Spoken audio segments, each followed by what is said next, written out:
ठाकरेंच्या शिवसैनिकावर कठोर कारवाई करा. एसबीआय बँकेचे कर्मचारी आक्रमक.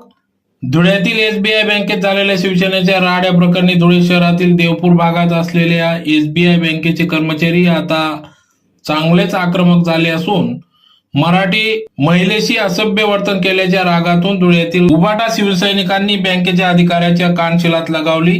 ठाकरेंच्या शिवसैनिकांनी बँकेत राडा घातल्या प्रकरणी बँकेचे कर्मचारी चांगलेच आक्रमक झाले असून त्यांनी आज काड्या फिती लावून काम बंद आंदोलन केले, निषेध व्यक्त केला व संबंधितांवर कठोर कारवाई करावी अशी मागणी देखील केली आहे. कामाच्या वेळेस बँकेच्या अधिकाऱ्याला विनाकारण मारहाण केले, त्यामुळे त्यांच्यावर कठोर कारवाई करावी अशी मागणी या ठिकाणी करण्यात आली. यावेळी सर्व एसबीआय बँक कर्मचारी संघटनेचे पदाधिकारी कर्मचारी मोठ्या संख्येने या ठिकाणी उपस्थित होते.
धिक्कार असो, धिक्कार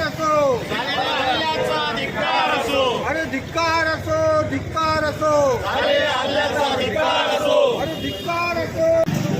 काल झालेला जो काही हल्ला होता उबाटा ग्रुपनी येऊन जे 10-15 लोकांनी येऊन आमच्या एका अधिकाऱ्यावर हात उचलला, शिवीगाळ केली. त्याच्यानंतर त्यांनी त्या एका लेडीची माफी मागायला लावली, काही चूक नसताना माफी मागायला लावली. आणि हे ऑन ड्युटी असताना सगळं केलं. वेळेच्या बाहेर जाऊन त्यांनी मदत केली तरीसुद्धा त्यांनी हे सगळं असं केलं. आणि याच्या विरोधात आम्ही आज ब्रांच बंद ठेवली आहे आणि आम्ही हे काल FIR पण दाखल केली त्या लोकांच्या अगेन्स्टमध्ये. आणि आता आम्ही कलेक्टरला पण निवेदन देतोय की त्यांच्यावर कठोरात कठोर कारवाई करण्यात यावी. आणि फिता लावून हे निदर्शन देतोय आणि कलेक्टर ऑफिसला लेटर पण देतोय.